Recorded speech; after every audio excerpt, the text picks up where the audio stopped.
The sharp wail of sirens pierced the night, their flashing blue and red lights dancing across the walls of the luxurious penthouse.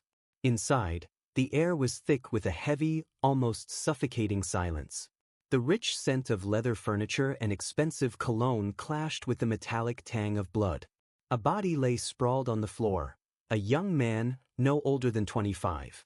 His eyes were open wide, frozen in terror, staring into nothingness. Next to him, a crystal glass lay shattered, red wine and blood pooling together on the polished marble floor. The grotesque sight of life cut short. Across the room, seated in a plush velvet armchair, Sarah, the sugar mommy, gazed absently out the window. Her posture was eerily calm, almost regal, as if nothing in the world could disturb her peace. The soft click of high heels echoed behind her as a detective, disheveled from a sleepless night, approached. "Mrs. Ashford," he said, his voice thick with suspicion, "we're going to need you to come with us." Sarah didn't respond. She barely blinked, her hand resting on the armrest, fingers still gripping the stem of a wine glass. The same glass that had been in her hand when everything had gone terribly wrong. Her pale lips quivered slightly, but not in fear. In satisfaction. "Mrs. Ashford," the detective repeated, firmer this time. His eyes shifted to the lifeless body of the young man at her feet, then back to her. "What happened here?" Her eyes, cold and unblinking, finally moved to meet his. She tilted her head slightly, a small smile playing on her lips. "He's mine now," she whispered softly, almost lovingly. The rooftop bar was buzzing with the chatter of the city's elite, a symphony of clinking glasses and soft jazz playing in the background. Perched high above the city, bathed in the warm glow of designer lights, Sarah Ashford stood at the edge of the marble balcony, gazing down at the people below like a queen surveying her subjects. Her diamond bracelet sparkled as she swirled her drink, but her eyes were fixed on something, or rather, someone. He was young, impossibly young, mid-20s, maybe, with the kind of charm that could cut through the pretentious air of the room.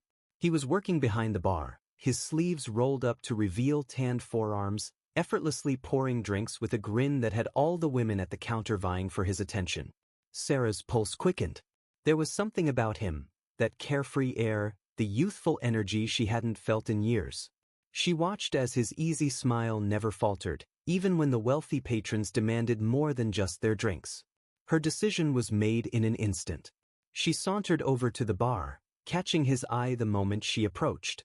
She was used to being noticed. "A glass of your finest, please," she said, her voice like velvet, smooth and confident. Jack flashed her that smile, the one that made his eyes crinkle just enough to make him look boyish. "For a woman like you? Only the best." The exchange was brief but electric. Sarah could feel his gaze linger on her, sizing her up. She took a slow sip of her drink, locking eyes with him over the rim of her glass.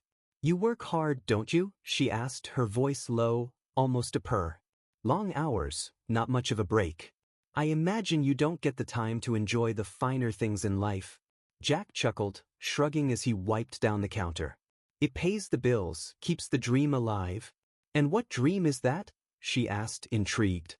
"Surely a man like you has bigger plans than just slinging drinks." Jack hesitated for a moment, then leaned in slightly. "I've got debts. I'm just trying to get by, you know? Waiting for my break." Sarah's lips curled into a knowing smile. "What if I told you I could change that? Take away the pressure, the worry. Give you something better than waiting tables?" Jack raised an eyebrow, his curiosity piqued. "And what exactly would that cost me?" Her smile widened. "Just your company." He looked at her, really looked at her for the first time. The sleek, tailored dress, the flawless makeup, the glint of diamonds that screamed wealth. She was older than the women he was used to, but there was something magnetic about her. Dangerous, even. Jack hesitated. He should have walked away, should have laughed it off. But the weight of his debts, his bills, the pressure, it all crept up on him in that moment, making the offer seem too tempting to resist. "What's the catch?" he asked, trying to keep his tone light. "No catch," Sarah said, her eyes gleaming with something dark, something possessive. "Just fun. I'll take care of the rest." He didn't answer immediately, but Sarah knew. She could see it in his eyes. The uncertainty, the temptation, and finally, the decision. He was hers. As the night wore on, the party continued around them, but the only thing Jack could hear was the sound of Sarah's voice, promising a life free of worry, a life wrapped in luxury. By the end of the night, he had agreed to meet her again. It was a simple deal, companionship in exchange for the kind of wealth he could never dream of on his own. But as Sarah watched him walk away, her eyes darkened. This wasn't just a fling or a fleeting interest. She had chosen him, and Sarah always got what she wanted. The next few weeks passed in a blur of extravagance. Jack found himself swept up in a whirlwind of luxury, more than he'd ever imagined. Sarah was true to her word. He no longer had to worry about his debts, his job, or his future. She had taken care of everything. His bank account swelled, his wardrobe transformed, and his new life, wrapped in wealth and indulgence, was more than he could have ever hoped for. But there was a cost.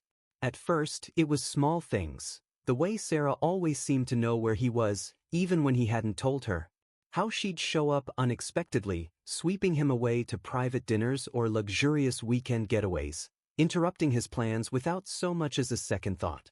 She would text him constantly, and if he didn't reply within minutes, she'd call.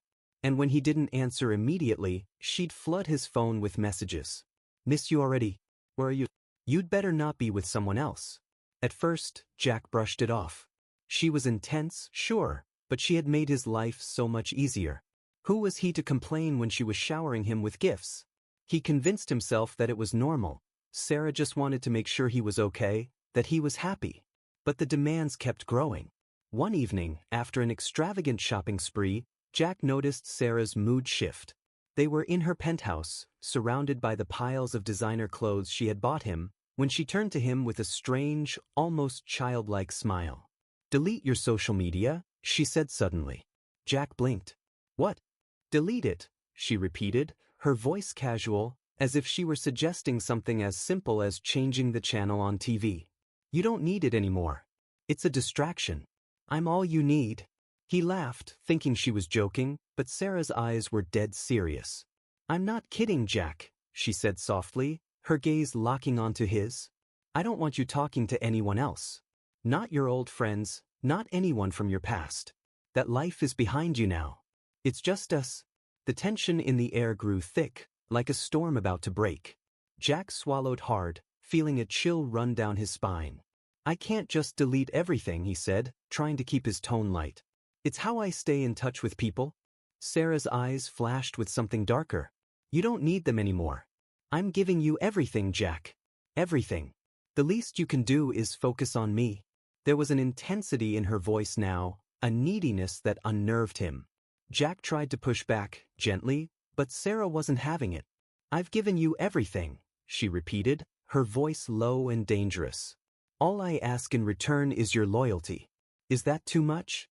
Jack hesitated, not sure how to respond. He could feel the walls closing in, the freedom he once had slipping through his fingers. But Sarah was staring at him with that same unsettling calm, and he knew there was no point in arguing. The next day, he deleted his social media accounts. After that, things escalated quickly. Sarah began controlling more of his life, where he went, who he saw, how he spent his time.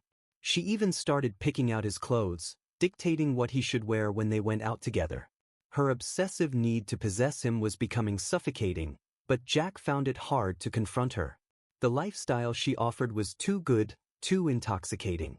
He couldn't just walk away. But every time he tried to set a boundary, Sarah pushed harder, her mood swinging between affection and hostility with alarming speed.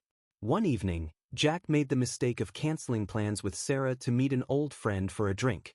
It was a last-minute decision, something he hadn't thought would be a big deal. But when he got back to Sarah's place later that night, her reaction was explosive. "You lied to me," she screamed, her face twisted in rage. "You said you'd be with me tonight. I waited for you. Do you know how that made me feel, Jack? Do you have any idea?" Jack tried to explain, to calm her down, but she wouldn't hear it. She was pacing the room like a caged animal, her anger boiling over. "Is this how you repay me for everything I've done for you?" she hissed, her voice trembling with fury. "After all I've given you, You just throw me aside for some nobody from your past? I won't be ignored, Jack. I won't. That night, for the first time, Jack began to fear her. The next morning, Sarah acted as if nothing had happened. She was back to her doting, affectionate self, spoiling him with gifts and planning extravagant trips. But Jack couldn't shake the feeling of unease, the sense that something was terribly, horribly wrong. As the days passed, he found himself trapped in a gilded cage. The wealth, the luxury, it all came with invisible chains. And Sarah, once an alluring escape from his struggles, had become his captor. Jack wanted out. But every time he even thought about leaving, Sarah would reel him back in, reminding him of everything she'd done for him, everything she'd given him. And always with that unsettling calm, that possessive gleam in her eyes. "You're mine, Jack," she would whisper when they were alone, her fingers tracing his face. "And you'll always be mine." The sun dipped low over the horizon as the yacht glided across the sparkling waters. Jack stood by the railing, looking out at the endless sea, trying to catch his breath. It was another one of Sarah's lavish outings, a private yacht party with her wealthy friends, all of them sipping champagne, laughing at jokes Jack didn't understand, and flaunting their privilege in ways that made him uncomfortable. Sarah had been clinging to his side all evening, introducing him as her special one, with a possessive arm wrapped around his waist. Every time he tried to move away, even for a second, her hand would find him again, tugging him back into her orbit. But now, for the first time in hours, Jack had managed to escape her watchful gaze. He stood by the edge of the deck, the ocean breeze cooling his flushed skin. He needed space. He needed air. That's when he saw her, one of the young guests, someone his own age, a girl with laughter in her eyes and a carefree spirit that reminded him of everything he used to be before Sarah. She smiled at him and he smiled back. It was innocent enough, or at least that's what Jack told himself as they struck up a conversation. For the first time in weeks, Jack felt like himself again, free from the suffocating grip of Sarah's control. He laughed, flirted a little, feeling a spark of excitement he hadn't felt in so long. But the feeling didn't last. He hadn't noticed Sarah watching from across the deck, her eyes narrowing like a predator's spotting prey. The instant she saw him with the other girl, the way his smile reached his eyes in a way it hadn't with her in weeks, something snapped inside her. Jack didn't see Sarah approaching until it was too late. One moment he was mid-conversation, the next, Sarah's manicured hand was on his shoulder, pulling him away from the girl with a grip tighter than he expected.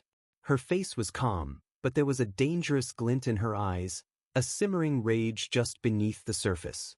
"Excuse us," Sarah said to the girl, her voice deceptively sweet, though her eyes were dark with anger. The girl, sensing the tension, backed away, leaving Jack alone with Sarah. "What the hell was that?" Sarah whispered, her voice low and trembling with barely restrained fury. Jack sighed, trying to pull away, but Sarah's grip on his arm tightened. "Sarah, I was just talking." "Talking," she hissed, her nails digging into his skin. "That's what you call it? Flirting with some trash in front of me, after everything I've done for you? It wasn't like that." Jack protested, but he knew she wasn't listening.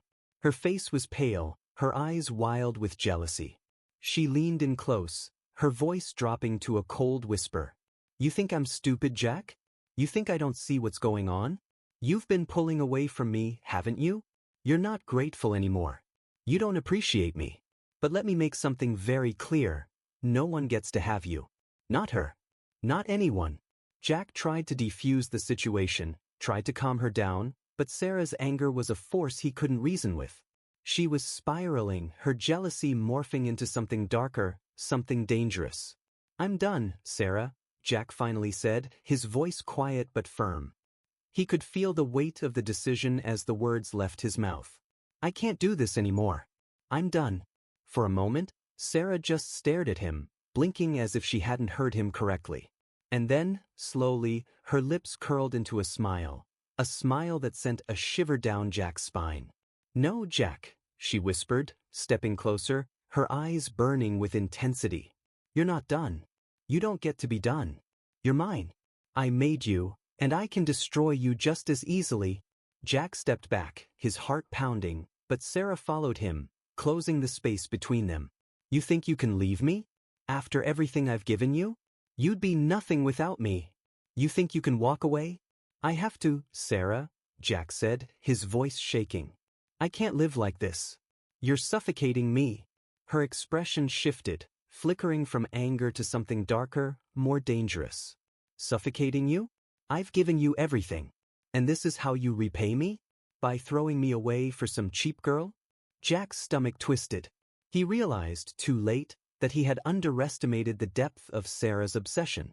Sarah, listen. He started, but she cut him off, her voice dropping to an icy whisper. If I can't have you, no one will. There was a finality in her tone, a quiet threat that sent chills down Jack's spine. He realized then that he wasn't just dealing with an overbearing lover. He was dealing with someone who was capable of anything. Without another word, Jack turned and walked away, leaving Sarah standing alone on the deck, the wind whipping her hair around her face. He didn't look back. He couldn't. But even as he walked away, he could feel her eyes on him, burning with jealousy, with obsession.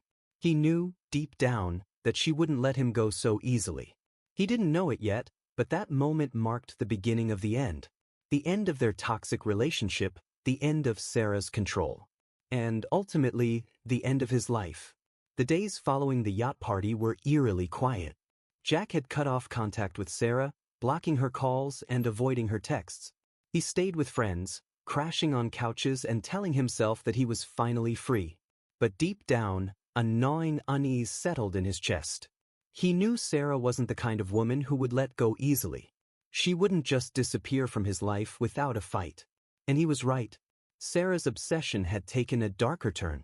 In her penthouse, alone with her thoughts, she sat by the window, staring out at the glittering city below. The life she had so carefully built with Jack was unraveling, slipping through her fingers like sand. Her mind was consumed by thoughts of betrayal, of revenge, of how dare he think he could leave her. She couldn't sleep, couldn't eat. Every waking moment was spent planning, plotting. Jack had made a mistake, and he was going to pay for it. Sarah began following him. She knew where his friends lived, where he liked to hang out. She parked her sleek black car outside the bars he frequented, watching him from a distance. She saw him laugh with his friends, saw him talking to other women, saw him living a life without her, a life she had given him. Her phone buzzed constantly with unanswered calls and messages, her attempts to reach him growing more frantic, more threatening. You think you can just leave me? I know where you are. You're mine, remember that. Don't make me do something I'll regret. The messages became more frequent, more erratic, but Jack ignored them, thinking she would eventually stop. But Sarah didn't stop. She couldn't. Every time Jack ignored her, it only fueled her anger, solidifying her belief that he was toying with her, punishing her for something she couldn't understand. One night, after weeks of silence, Jack's phone lit up with a message from an unknown number. Let's talk. One last time. Foreclosure. Meet me at the apartment. It'll be the last time, I promise. Jack stared at the screen, his gut twisting with a mix of dread and guilt. He knew he shouldn't go. Every instinct told him to stay far away from Sarah, to leave the city if he had to, but the thought of ending it for good, of putting this whole nightmare behind him, tempted him. Maybe if he talked to her one last time, she would finally let go. Against his better judgment, Jack agreed. He sent a quick reply and agreed to meet her the next evening at the apartment they used to share. The following day, as the evening sky darkened, Jack found himself standing outside Sarah's luxurious apartment building, his heart pounding in his chest. Everything felt wrong. The air was too still, the city too quiet. He hesitated at the entrance, contemplating turning around and walking away, but something pulled him forward. Maybe it was closure. Maybe it was curiosity. Maybe it was fear. When he reached the door, Sarah greeted him with a smile, too calm, too composed. She was dressed impeccably, as if nothing had happened between them, as if the weeks of chaos and obsession had never occurred. But there was something unsettling in her eyes, a coldness that hadn't been there before. Thank you for coming, Jack, she said softly, ushering him inside.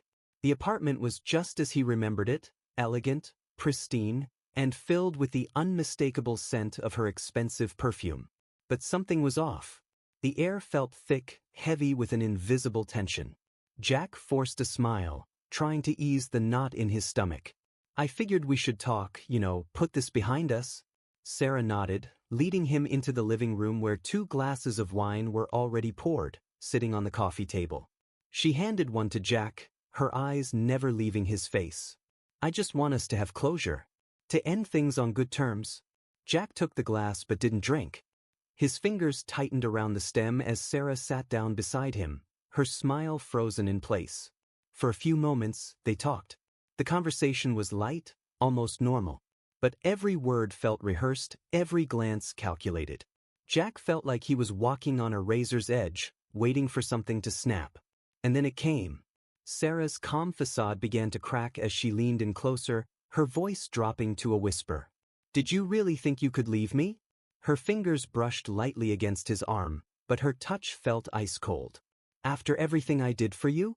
Jack's breath hitched. He set his glass down, ready to stand up, ready to leave. But Sarah's hand shot out, grabbing his wrist, her grip surprisingly strong. You're not going anywhere, Jack, she said, her voice low, dangerously calm. Her eyes were locked onto his, a gleam of madness dancing in their depths. You're mine. You'll always be mine. Jack yanked his arm free and stood up, backing away from her. This was a mistake, Sarah. I shouldn't have come. But before he could make it to the door, Sarah's voice stopped him in his tracks. If you leave now, I swear you'll regret it. Jack turned, his heart racing, but Sarah wasn't looking at him anymore. Her gaze had shifted to the table, to the 2 glasses of wine, one untouched, the other slowly swirling with dark liquid. A small, chilling smile curled at the edges of her lips. You shouldn't have come, she repeated, her voice barely a whisper. And then Jack saw it. The small vial of white powder sitting on the counter behind her. His stomach lurched as the realization hit him like a freight train. The wine. Panic surged through him. His mind raced as he calculated how much he had drunk, how long he had been sitting there. His hands trembled, his body felt numb, and his vision blurred. It was too late. He staggered back, his legs giving way as he collapsed to the floor, gasping for breath. Sarah stood over him, her face serene, like she had won some twisted game. You see, Jack, she whispered, kneeling beside him, her fingers brushing through his hair, if I can't have you, no one can. His vision darkened as Sarah's face became a blur, her voice the last thing he heard before everything went black. Jack's vision swam as he gasped for air, his heart pounding violently in his chest. The edges of the room blurred, the elegant furniture and muted lighting melting into a haze of confusion and terror. He tried to stand, but his legs felt like they had turned to lead. His body was failing him, every muscle weak, every breath a struggle. The poison was working its way through him, slow and relentless. Sarah knelt beside him, her face serene, as if she were watching a peaceful sunset instead of the man she claimed to love gasping for his life on the cold, marble floor. She gently stroked his hair, her fingers tender, yet the act felt grotesque, a mockery of the affection she once pretended to show. Shoo, she whispered softly, her voice dripping with a calmness that sent chills down Jack's spine. Don't fight it, Jack. It's better this way. You'll always be mine now. No one else can have you. Jack's body convulsed slightly as he struggled to push himself away from her. Every instinct screamed at him to get up, to fight, to escape, but the poison had drained his strength. His mind raced, every second bringing him closer to the edge of unconsciousness. The glass of wine. He shouldn't have touched it. He cursed himself silently as his vision blurred even more, but deep down, he knew the moment he stepped back into Sarah's world, this was inevitable. She had warned him. Her obsession had no limits. Please, Jack managed to choke out, his voice barely a whisper. Stop this? But Sarah didn't stop. She leaned in closer, her lips brushing his ear as she whispered, It's too late, my love. It's already done. Desperation surged through him, a final burst of adrenaline forcing his body to move. With what little strength he had left, Jack lashed out, shoving Sarah away from him. She stumbled backward, her face a mixture of shock and anger as she hit the table, knocking over the second glass of wine. The blood-red liquid spilled across the floor like a stain of everything that had gone wrong. Jack crawled toward the door, his limbs sluggish, his breath ragged. He had to get out. He had to find help. But every inch felt like a mile, and his vision was narrowing to a dark tunnel. Behind him, Sarah's calm shattered. Her breathing became erratic, her eyes wild with rage. This wasn't part of her plan. He wasn't supposed to fight. He was supposed to accept this, to accept her. He was supposed to be hers, and hers alone. No, she screamed, lunging forward. She grabbed the heavy crystal wine decanter from the table and stalked toward him, her face contorted in a terrifying mix of fury and desperation. You don't get to leave. You don't get to walk away from me. Jack's heart pounded in his ears as he reached for the door handle. His fingers brushed it, but before he could turn it, Sarah was on him. The first blow came swift and hard, the heavy decanter smashing into the side of his head with a sickening crack. Pain exploded in his skull as he crumpled to the floor, his body collapsing beneath the weight of the attack. Blood trickled down the side of his face, warm and sticky. His vision flickered, and for a moment, the world was nothing but spinning lights and distant sounds. Sarah stood over him, her chest heaving with ragged breaths. The decanter was still in her hand, dripping with blood, her knuckles white from gripping it so tightly. Her face, once beautiful and composed, was twisted into something grotesque, a mask of rage and obsession. You were never going to leave me, she hissed, her voice trembling. Do you understand that? We were supposed to be together forever. Jack's body lay still, the fight leaving him. His breath was shallow, his mind slipping into darkness. He could feel his life draining away, the poison in his veins doing its work, and the pain from the blow stealing the last of his strength. Sarah knelt beside him once more, the blood-stained decanter clattering to the floor. She gently cradled his face in her hands, her tears finally spilling over, mixing with the blood on his skin. I'm sorry, Jack, she whispered, her voice now soft, almost mournful. But it had to be this way. Now you'll be mine forever. No one can take you away. Jack's vision dimmed as her face blurred, her words echoing in the back of his fading consciousness. He could barely make out the sensation of her hands caressing his face, her tears falling onto his skin. As the darkness closed in, the last thing Jack saw was Sarah's tear-streaked face above him, her smile both loving and terrifying, her grip on him as unyielding as her obsession. And then there was nothing. The room was deathly quiet as Sarah sat beside Jack's lifeless body, her hand resting gently on his chest. The decanter lay shattered nearby, a pool of blood and wine mingling on the cold marble floor. Outside, the city hummed with life, unaware of the tragedy that had just unfolded in the penthouse above. Sarah wiped her tears away, her hands trembling slightly as she stood. She looked down at Jack one last time, a bittersweet smile on her lips. You're mine now, she whispered softly. Forever. And with that, she walked toward the window, her reflection in the glass staring back at her, a haunting reminder of what she had become.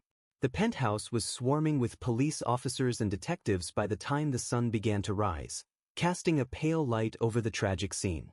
Yellow crime scene tape crisscrossed the luxurious apartment, its once pristine elegance now marred by the chaos of the night.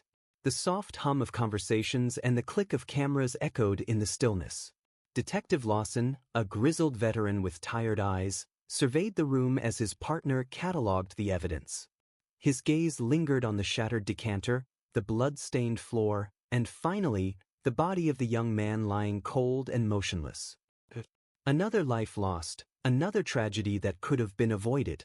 But what drew Lawson's attention most wasn't the body, it was the woman sitting in the plush armchair by the window. Sarah Ashford. She sat there calmly, her hands resting on her lap, her eyes vacant as she stared out at the city skyline. The same city she had once commanded, her wealth and power ensuring that no one ever questioned her. But now, she was just another suspect. Another broken soul whose obsession had led to something unspeakable. Lawson approached her slowly, careful not to startle her, though it didn't seem like much could disturb her now. Her demeanor was eerie, far too composed for someone who had just witnessed, or committed, murder. He stood in front of her, blocking her view of the window, forcing her to look at him. Mrs. Ashford, he said quietly, his voice steady, though tinged with the weight of years of seeing too many of these scenes. We're going to need you to come with us. For a moment, Sarah didn't respond. She didn't even blink. It was as if she hadn't heard him at all, lost in some distant place in her mind. Then, slowly, she turned her head, her eyes locking onto Lawson's. There was no fear in her gaze. No remorse. Only a strange, chilling calm. "You don't understand," she whispered, her voice soft but steady. "He's mine now. He'll always be mine." Lawson's stomach churned. He had seen obsession before, but never like this. Never so deep that it consumed someone completely, leaving nothing behind but madness. Behind him, his partner was speaking to the forensic team, bagging the shattered decanter and collecting samples from the wine and blood pooled on the floor. The scene was methodical, routine, another case for the books. But to Lawson, it felt like something more than that. It felt like a tragedy born of a love that had twisted into something grotesque. "Mrs. Ashford," he repeated more firmly this time.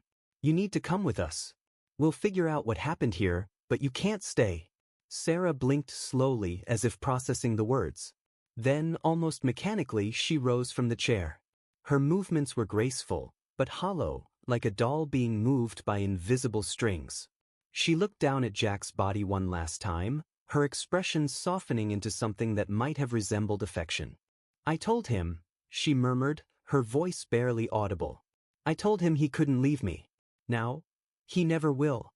Lawson resisted the urge to shudder as he motioned for his partner to take her into custody. Sarah didn't resist. She allowed herself to be led away, her eyes never leaving Jack's body until the door of the penthouse closed behind her.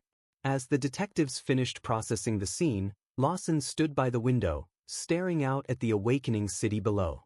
The sun was rising, indifferent to the horrors that had unfolded in this high-rise apartment. Life outside continued. People waking up, going to work, living their lives, unaware of the twisted story that had just come to its final, tragic end. "She really believed it," Lawson's partner muttered as he walked up beside him, shaking his head in disbelief. "She believed he was hers, even in death." Lawson nodded, his jaw clenched. Obsession can do that to people. Makes them think they own someone. Makes them think love is control. His partner sighed, looking over at the body as the forensic team prepared to move it. "I've seen some crazy things, but this is something else. She really thought this was love?" "Love?" Lawson repeated, his voice heavy with the weight of the truth. "No, this was never love. It was possession. And when she couldn't control him anymore, she made sure no one else ever could." The room was silent again, except for the soft murmur of the crime scene techs and the distant wail of another siren somewhere in the city. Lawson took one last look at the scene, the blood, the shattered glass, the lifeless body of a young man who had gotten in too deep. "Let's wrap it up," he said finally, turning toward the door. "There's nothing left for us here." As they walked out of the penthouse, the door swinging shut behind them, Lawson couldn't help but think of the final words Sarah had spoken, the haunting calm in her voice. "He's mine now. He'll always be mine." And in a way, he knew she was right. Jack would never truly leave her. Not in life, and not in death. The detective took one last glance at the apartment as they left, the shadows of obsession still lingering in the air, before the door clicked shut behind them.